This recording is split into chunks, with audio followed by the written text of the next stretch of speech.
ಓಂ ಯಂ ಬ್ರಹ್ಮಾ ವರುಣೇಂದ್ರ ರುದ್ರ ಮರುತಃ ಸ್ತುನ್ವಂತಿ ದಿವ್ಯೈಸ್ತವೈಃ ವೇದೈಃ ಸಾಂಗಪದಕ್ರಮೋಪನಿಷದೈಃ ಗಾಯಂತಿ ಯಂ ಸಾಮಗಾಃ ಧ್ಯಾನಾವಸ್ಥಿತತದ್ಗತೇನ ಮನಸಾ ಪಶ್ಯಂತಿ ಯಂ ಯೋಗಿನಃ ಯಸ್ಯಾಂಗಂ ನ ವಿದುಃಸುರಾಸುರಗಣಾಃ ದೇವಾಯ ತಸ್ಮೈ ನಮಃ ದೇವಾಯ ತಸ್ಮೈ ನಮಃ. ಹೊಸರಿ ಏನು ನೋಡ್ದು? ಆನಂದಮಯ ಕೋಶ. ನಿದ್ದೆಯಲ್ಲಿರ್ತೀರಲ್ಲ, ಆನಂದಮಯ ಕೋಶನೇ ನೀವುದು ಬ್ಲಿಸ್ಸು, ಅದು ಚತುರ್ಥ, ಅದು ಬ್ರಹ್ಮ ಅಂತ ಹೇಳ್ತಾರೆ. ಕೆಲವರೆಲ್ಲ ಹೇಳ್ತಾರೆ ಅದೇ ನಿದ್ರೆ ಅಂತ. ಅದು ಹೇಳೋಕ್ಕಾಗಲ್ಲ, ಯಾಕೆಂದರೆ ಅದು ಆನಂದಮಯ ಕೋಶ. ಅದಕ್ಕೆ ಕೋಶ ಪ್ರಾಪರ್ಟಿ ಇದೆ. ಆ ಕೋಶ ಏನಾಗುತ್ತೆ? ಬ್ರಹ್ಮಪುಚ್ಚಂ ಪ್ರತಿಷ್ಠಾಂ ಅಂದರೆ if you drop an extra you are in Brahma. You forget a valuable thing you are in kosha. You drop an extra. ಆನಂದ ಆಗ್ತಾ ಇರುತ್ತೆ ನಿಮಗೆ. ಆನಂದ ಆಗ್ತಾ ಆಗ್ತಾ ನಿಮ್ಮನ್ನು ನೀವು ಠಕ್ ಸೂರ್ಯ. You drop an extra, you are in Brahma. You forget a valuable thing, you are in Kosha. ಅಷ್ಟು ಹತ್ರ ಇದೆ. ಸೊ ಇಂಟೆಲೆಕ್ಟದ ಲಿಮಿಟೇಷನ್ ಏನು? ಹಿಡ್ಕೊಂಡಿರೋದು ಬಿಡಬೇಕಾದ್ರೆ ಇಂಟೆಲೆಕ್ಟು ಬಿಡಬೇಕು. ಇಂಟೆಲೆಕ್ಟ್ ಬಿಡಬೇಕಾದ್ರೆ ಏನಾಗಬೇಕು? ಇಂಟೆಲೆಕ್ಟ್ ತನ್ನಿಂದಾನೇ ಡ್ರಾಪ್ ಆಗಲ್ಲ. ಹೇಗೆ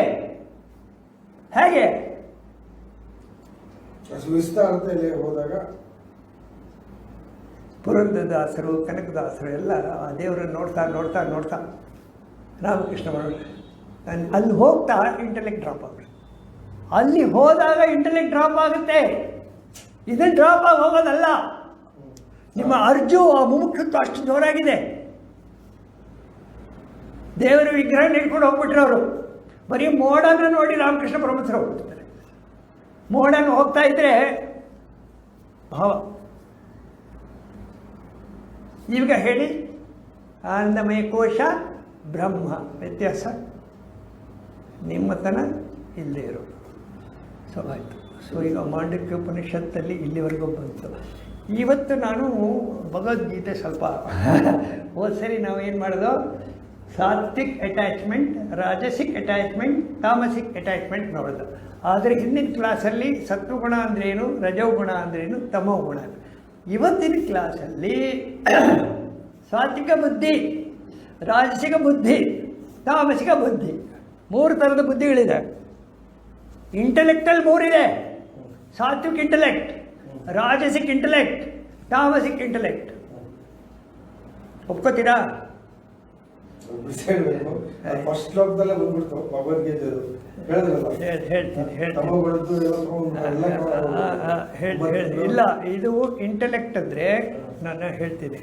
ಸಾತ್ವಿಕ್ ಇಂಟೆಲೆಕ್ಟ್ 3 ಶ್ಲೋಕ ಓದ್ತೀನಿ. ಓದಾದ್ಮೇಲೆ ನಿಮಗೆ ಅದು ಅರ್ಥ ಆಗುತ್ತೆ. ಬುದ್ಧಿ ಅನ್ನೋದು ನಾವು ಅದನ್ನು ಸೆಗ್ರಿಗೇಟ್ ಮಾಡಿಕೊಂಡಾಗ ನಮ್ಮ ಯಾವ ಬುದ್ಧಿ ನಮ್ಮಲ್ಲಿ ಆಪರೇಟ್ ಆಗ್ತಾ ಇದೆ, ನಾವು ಸಾತ್ವಿಕ ಬುದ್ಧಿ ಆಪರೇಟ್ ಆಗ್ತಾ ಇದೆಯೋ, ರಾಜಸಿಕ್ ಬುದ್ಧಿ ಆಪರೇಟ್ ಆಗ್ತಾ ಇದೆಯೋ, ತಾಮಸಿಕ್ ಬುದ್ಧಿ ಆಪರೇಟ್ ಆಗ್ತಾ ಇದೆಯೋ.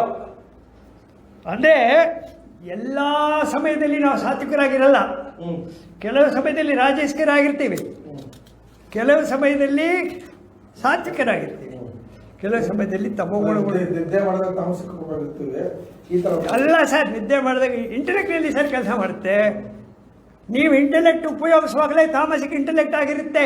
ಅದು ಹೇಳಿ ಸಿಚುವೇಶನ್ನು, ಅದು ಹೇಳಿ. ಅರ್ಥ ಆಯ್ತಾ?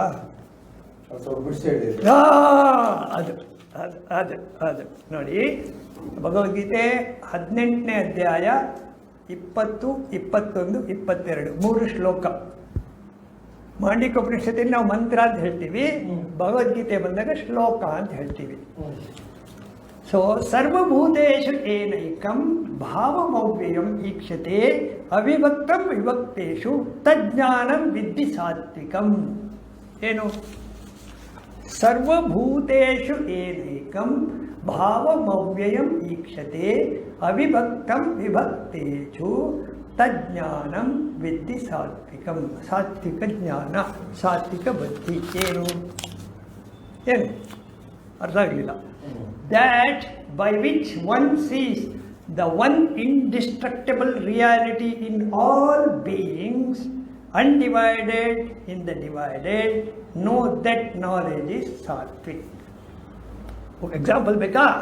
ಎಕ್ಸಾಂಪಲ್, ಸಮುದ್ರದ ಎದುರುಗಡೆ ನಿಂತಿದ್ದೀರಾ, ಎಷ್ಟೋ ವೇವ್ಸ್ ಇದೆ.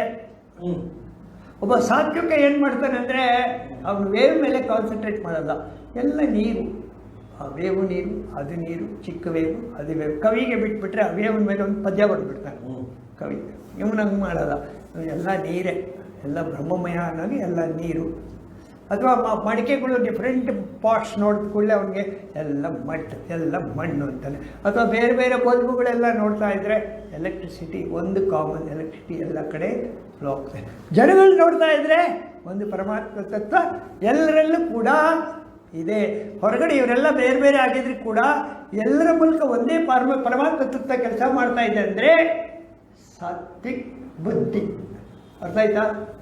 ಸಾತ್ವಿಕ ಬುದ್ಧಿ, ಎಲ್ಲರಲ್ಲೂ ಒಂದೇ ಪರಮಾತ್ಮನೇ ನೋಡು. ಅನೇಕತಾಮೇ ಏಕತಾ. ಅರ್ಥ ಆಯ್ತಾ? ಈಗ ಅರ್ಥ ಆಯ್ತು. ಸಾತ್ವಿಕ ಬುದ್ಧಿ. ಸೊ ನಮ್ಮ ಬುದ್ಧಿ ಪರಮಾತ್ಮನನ್ನೇ ಯಾವಾಗ ನೋಡ್ತೀವಿ ನಾವು ಎಲ್ಲರಲ್ಲೂ? ಯಾವಾಗಲೂ ಒಂದು ಸರಿ ನೋಡ್ತೀವಿ.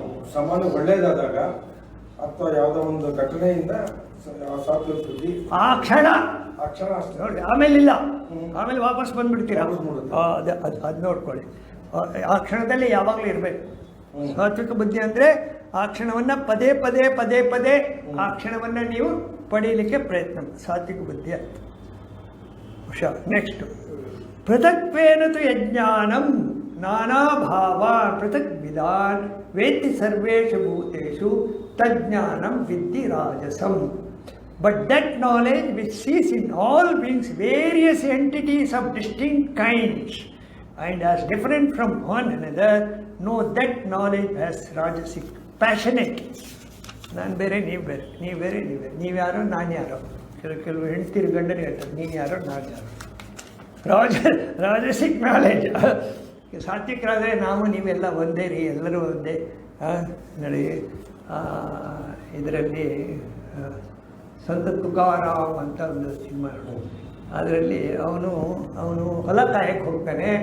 ಅಲ್ಲಿ ಅವನಿಗೆ ಮಕ್ಕಳಿಗೆ ಕಬ್ಬು ಬೇಕು. ನಿಮಗೆ ಧಾನ್ಯ ಕೊಡ್ತೀನಿ, ನೀವು ಬೇಡ, ನನ್ನ ಮಕ್ಕಳು ಕಬ್ಬು ಕೇಳಿದ್ದಾರೆ, ನನಗೆ ಕಬ್ಬು ಕೊಡು, ತಗೊಳೋಗ್ತೀನಿ ಅಂತ ಅವನು ಒಂದಿಷ್ಟು ಕಬ್ಬಿನ ಜಲ್ಲೆ ಕೊಟ್ಟ. ಆಯಿತಾ? ಇವನು ತುಕಾರಾಮ್ ಎತ್ಕೊಂಡ್ಬರ್ತಾ ಇದ್ದ. ಈ ದಾರಿಲಿ ಬೀದಿ ಆಡ್ತಾ ಇರೋ ಮಕ್ಕಳುಗಳೆಲ್ಲ ಇದ್ದಾರೆ. ಅವರೆಲ್ಲ ಬಂದ್ಬಿಟ್ಟು ಇವ್ರಿಗೆಲ್ಲ ನಮಸ್ಕಾರ ಮಾಡಿಬಿಟ್ರು. ಇವನು ಸಂತ ಅಲ್ವಾ, ಎಲ್ಲ ನಮಸ್ಕಾರ. ಅವ್ರಿಗೆ ಗೊತ್ತು ಇವನು ನಮಸ್ಕಾರ ಮಾಡಿದ್ರೆ ಕಬ್ಬು ಕೊಡ್ತಾನೆ ಅಂತ. ಇವನು ಏನು ಮಾಡಿದ್ರೆ ಎಲ್ಲರಿಗೂ ಕಬ್ಬು ಹಚ್ಬಿಟ್ಟ. ಮನೆಗೆ ಬಂದರೆ ಹೆಂಡತಿ ಈಗ ಅವಳು ಕೋಪ ಜಾಸ್ತಿ ಅವಳಿಗೆ. ಏನು ಎಲ್ಲ ಕಬ್ಬು ಮಕ್ಳಿಗೆ ಕೊಟ್ಟರೆ ನಮ್ಮ ಮಕ್ಕಳಿಗೆ ಏನಿಲ್ಲ, ನಿಮ್ಮ ಮಕ್ಕಳು ಗೊತ್ತಂತ ಇದ್ದೀನಿ ಅಂತ ಒಬ್ಬ 2 ಕಡ್ಡಿ ತೆಗೆದು ಅವ್ನಿಗೆ ಬಂದು ಇವಳಿಗೊಂದು 2 ಮಕ್ಕಳಿಗೆ ಕೊಟ್ಟ. ಅದೆಲ್ಲ ಬಂದಿದ್ರೆ ಅದೆಲ್ಲ ನಮಗೆ ಸಿಕ್ತಿತ್ತಲ್ಲ ಅವರಿಗೆ. ಅವರು ನಮ್ಮ ಮಕ್ಕಳೇ ಅಲ್ವಾ, ಅವರು ನಮ್ಮ ಮಕ್ಕಳೇ ಅಲ್ವಾ. ಸಾತ್ವಿಕ ಜ್ಞಾನ ಅವಳಿಗಿಲ್ಲ. ಎಕ್ಸಾಂಪಲ್ಸ್ ಆ ಮಟ್ಟಕ್ಕೆ ಹೋದಾಗ ಅದಾಗತ್ತೆ. ನೀವು ಹೋಗೋದು, ನಿಮಗೆ ಅಲ್ಲಿಂದ ಬರಬೇಕದು, ಅದು ಬರಬೇಕು, ಗ್ರೇಸ್ ಬರಬೇಕು, ಆವಾಗ ಇದಾಗುತ್ತೆ. ಸಾತ್ವಿಕ ಜ್ಞಾನ ಬರಬೇಕಾದ್ರೆ ನಮ್ಮನೆ ಏನು ನೋಡಿದೋ, ಶಾಸ್ತ್ರ ಮತ್ತು ಗುರು. ಉಪನಿಷತ್ ಅರ್ಥ ಆಗೋದಂದರೆ ನಿಮ್ಮನ್ನು ನೀವು ತಿಳಿಯೋದು. ನಿಮ್ಮನ್ನು ನೀವು ತಿಳಿಬೇಕಾದ್ರೆ ಗುರು ಮತ್ತು ಶಾಸ್ತ್ರ ಎರಡೇ ಬೇಕೇ. ಗುರುವಿನ ಗುಲಾಮನಾಗುವ ತನಕ ದೊರೆಯದಣ್ಣ. ಮುಕ್ತಿ ಅಂದ್ರೇನು? ನಿಮ್ಮ ಸ್ವಸ್ಥಾನ, ನಿಮ್ಮ ಚಿತ್ತ ಸಮಾಧಾನವನ್ನು ನೀವು ಪಡೆಯೋದು, ಬೇರೆಯವ್ರು ನಿಮಗೆ ತಂದ್ಕೊಳ್ಳೋದಲ್ಲ. ಬೇರೆಯವ್ರು ಏನು ಬೇಕಾದ್ರೂ ತಂದ್ಕೊಳ್ಬೋದು, ಚಿತ್ತ ಸಮಾಧಾನ ಮಾತ್ರ ನೀವೇ ಮಾಡ್ಕೋಬೇಕು, ಯಾರು ಮಾಡೋಕ್ಕಾಗಲ್ಲ. ಉದ್ದರೆ ಆತ್ಮನಾನ್ ಆತ್ಮಾನ ಅವಸಾದಯೇ ಆತ್ಮನೋ ಬಂಧು ಆತ್ಮೈವ ರಿಪುರಾತ್ಮನಃ. ನಿಮಗೆ ನೀವೇ ಬಂಧು, ನಿಮಗೆ ನೀವೇ ಶತ್ರು. ಯಾರಿಗೆ? ನಮಗೆ. ನಾವು ಬೇರೆ ಯಾರನ್ನೂ ದೂರೋದು ಬೇಡ. ನಮ್ಮೊಳಗಡೆ ಬಂಧು ಶತ್ರು ಇಬ್ಬರು ಇರ್ತಾರೆ.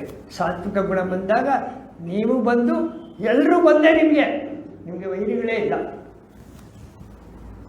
ಅಜಾತ ಶತ್ರು ಅಂತಾರಲ್ಲ, ಅದಾಗ್ತೀರ ನೀವು.